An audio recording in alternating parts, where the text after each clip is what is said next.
ආ ඔව් ඔව් ඔව් ඔව් හරි හරි හරි ඇත්තද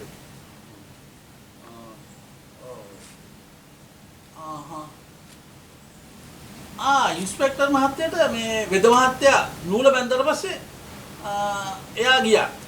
එයා කෝල් කරලා පොලිසියට ජිප් එකක් ගෙන්න ගත්තා. ජිප් එක ගෙන්නගෙන එයා ගෙදර ගියා.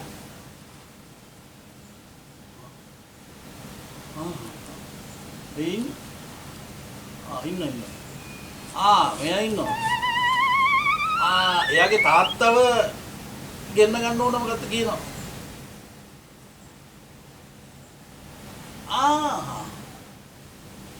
හරි හරි අනේ බොහොම ස්තුතියි.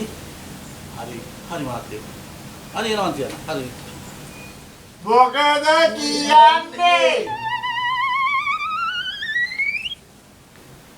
කට්ටඩි මහත්තයා මාතලේ ඉඳලා කෙලින්ම එන ගමන්නේ හිටියේ. කොළඹට කෙලින්ම මෙහෙට එනවයි කියලා කිව්වේ. ඒක ඉතින් ඔය කලිනුත් කියපු කතාවමනේ. ශරි ඒක දැන් මොනවද කියනවා? ඒකනේ අපිට ඕන. තාත්තව කියනවා කිව්වද? තාත්තව කියනවා කිව්වද? පොඩ්ඩක් ඉන්නකෝ. එයා එන ගමන් මෙහෙට එයාට තව කෝල් එකක් ඇවිල්ලා. ළමයෙකුට යකෙක් ගහලා කියලා. එයා ගියා රඹුක්කන ඒ යකාව බඳින්න. අර ඒ කියනවා ඒක රබු කණ ඒක යක්ෂයෝ ඉනවා. මේ යක්කු හැමතැනම ඉන්නවා. මෙතනත් ඉන්නේ.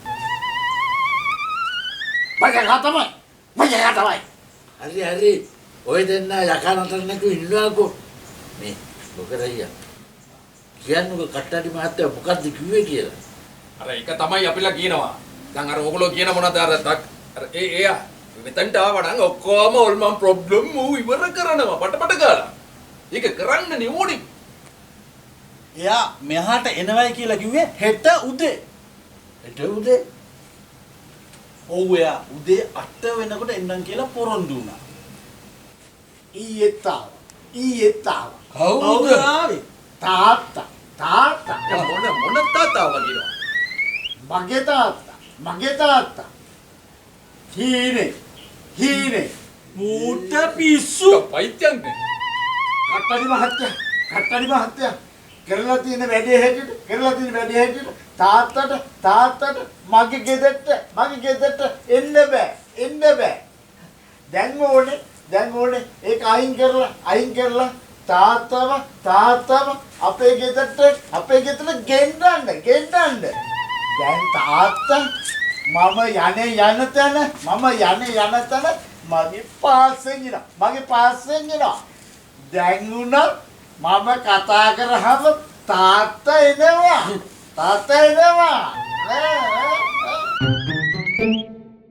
මං ආවා.